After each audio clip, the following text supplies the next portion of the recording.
नमस्कार दोस्तों, IOCL department जो कि ITI वालों के लिए वैकेंसी निकाल चुकी है और फॉर्म अप्लाई होना स्टार्ट हो चुके हैं। जिसका अप्लाई करने का डेट है दोस्तों वो 3 फरवरी से 23 फरवरी तक रखा गया है।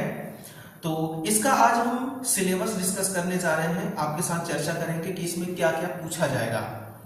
तो बेसिकली ध्यान दीजिएगा दोस्तों, यहाँ पर जो जूनियर ऑपरेटर के नाम से पोस्ट आई हुई है, इसमें क्वालिफिकेशन क्या रखा गया है, सैलरी इसमें क्या है, थोड़ा सा उस पर भी मैं डिस्कस करूंगा। उससे पहले दोस्तों थोड़ा सा आवाज में दिक्कत है ना, तो थोड़ा सा कोऑपरेट कीजिएगा। बाकी इंफॉर्मेशन मैं आपके लिए बढ़िया देने जा रहा हूं। तो जूनियर ऑपरेटर का जो क्वालिफिकेशन रखा गया है उस क्वालिफिकेशन को थोड़ा सा हम लोग देखते हैं। यहां पर क्वालिफिकेशन बहुत ही साफ सुथरी है।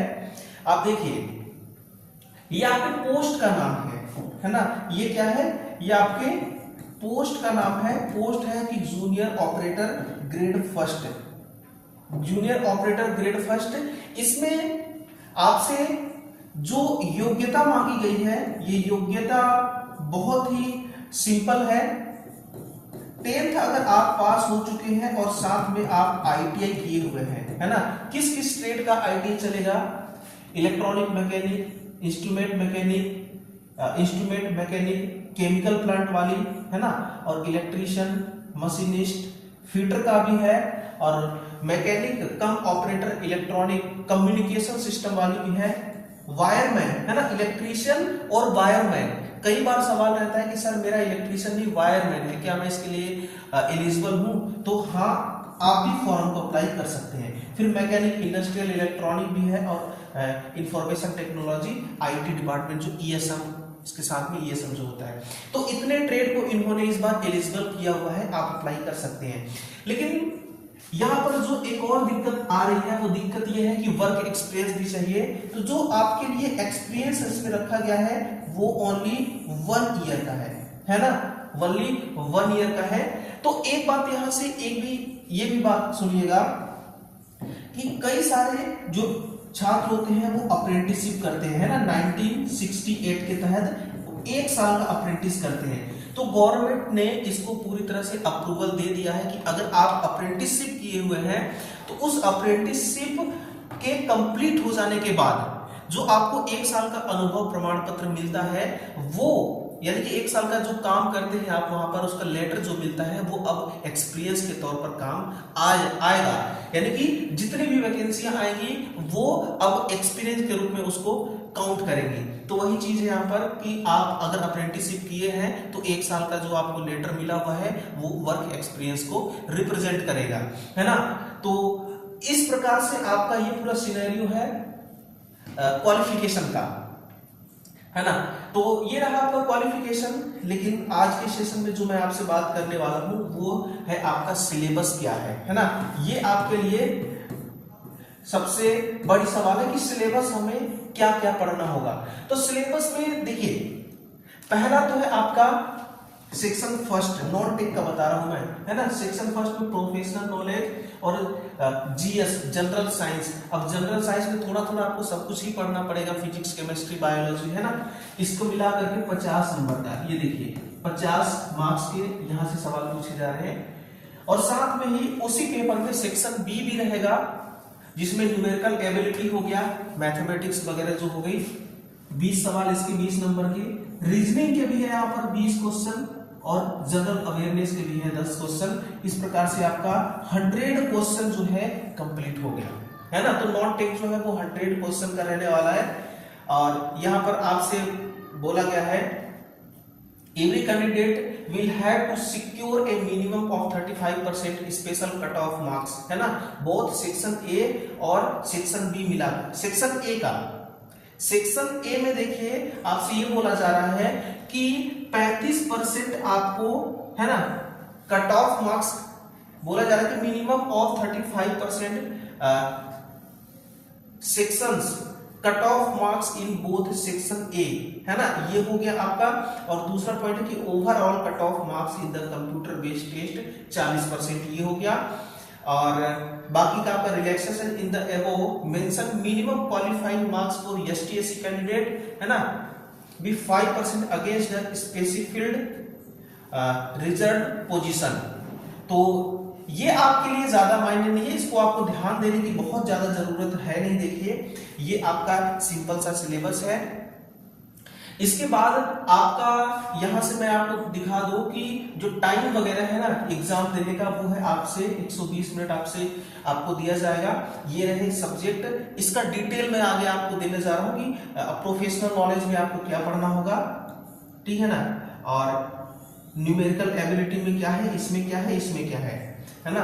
ये प्रोफेशनल नॉलेज का मतलब हो गया आपके आईटीआई का। अगर आप आईटीआई से फॉर्म अप्लाई कर रहे हैं, मतलब कि ये वाली चीज देखिएगा, ये यहां से देखिए, अगर आप इलेक्ट्रीशियन से कर रहे हैं तो इलेक्ट्रीशियन का थ्योरी पढ़ना पड़ेगा, फिटर से कर रहे हैं तो फिटर का थ्योरी पढ़ना पड़ेगा। सिंपल सी बात है ना। जिस ट्रेड से आप अप्लाई करेंगे उसी ट्रेड का आपको 50 नंबर के सवाल यहां से पूछे जाएंगे। बाकी न्यूमेरिकल, रीजनिंग, जनरल अवेयरनेस, ये सब कुछ ही है।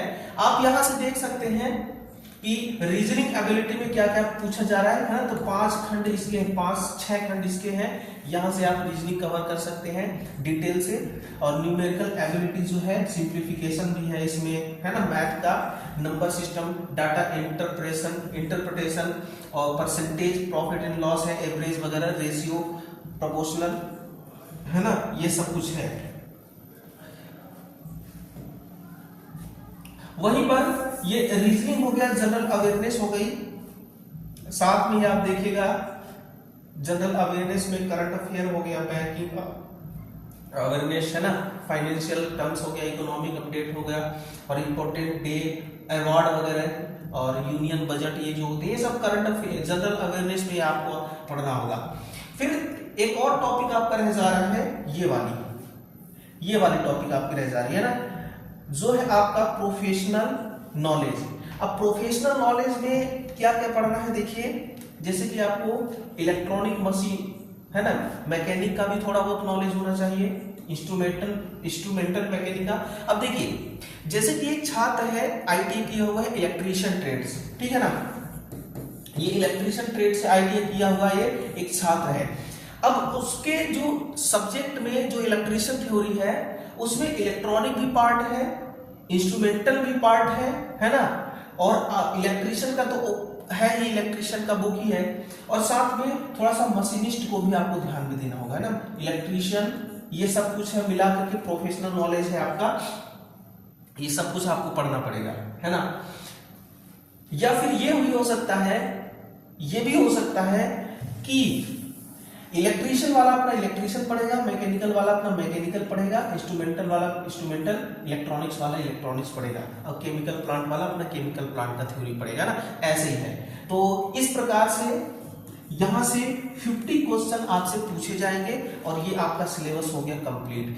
बड़ा ही छोटा सा सिलेबस है, कोई बहुत बड़ी सिलेबस नहीं है। जिसने भी आईटीआई को थोड़ा ढंग से पढ़ा हुआ है ना, जिसने सिलेबस को ढंग से कवर किया हुआ है, और एक ऐसा छात्र जो रेलवे की तैयारी कर रहा है खास तौर पर, और जिसका नॉन टेक थोड़ा सा ठीक ठाक है, वो इसमें ना, इस डिपार्टमेंट में आराम से नौकरी ले सकता है मेरे भाई। यहाँ पर सैलरी भी बहुत अच्छी है दोस्तों। सैलरी में आपको बता दूं 23,000 से लेकर के 78,000 तक आपकी सैलरी जाएगी, है ना। ये आपका बेसिक है। अब जब इसमें पर्क वगैरह, इसमें जो अलाउंसेस मिलते हैं, वो अलाउंसेस भी अगर ऐड हो जाए तो 23,000 का तो सीधे देखिएगा, डीए ही अभी 50% प्लस चल रही है ना, 50% प्लस, तो 23,000 का आप देख लीजिए 50%, कुल मिलाकर के 35,000 सैलरी आपकी पर मंथ स्टार्टिंग में ही जाएगी, 35,000 से नीचे नहीं जाएगी, सारे अलाउंसेस मिला के। और ये आईओसीएल डिपार्टमेंट बड़ी डिपार्टमेंट है, कोई छोटी मोटी डिपार्टमेंट नहीं। इससे भी छोटे छोटे डिपार्टमेंट में जो कैंडिडेट हैं, जो लड़के हैं, वो सिलेक्शन ले रहे हैं दोस्तों, तो आपको पीछे नहीं रहना चाहिए। अप्लाई करने का जो डेट है वो भी मैंने आपको बता दिया, है ना, कि 3 फरवरी से लेकर 23 फरवरी तक इसमें लास्ट डेट रखा गया है। तो जरूर अप्लाई करिएगा, लिंक अभी एक्टिव है, और जब तक अप्लाई होंगे तो आप लोग अप्लाई जरूर करिएगा। फीस भी कोई ज्यादा नहीं है, नॉर्मल सा फीस इसमें रखा गया है, ठीक है। चलिए सेशन को यहीं पर समाप्त करते हैं। शेयर कर दीजिएगा दूसरे छात्रों तक, और एक लाइक वाला बटन जरूर दबा दीजिएगा। बाकी प्यार आपका और हमारा यूं ही बना रहेगा। धन्यवाद।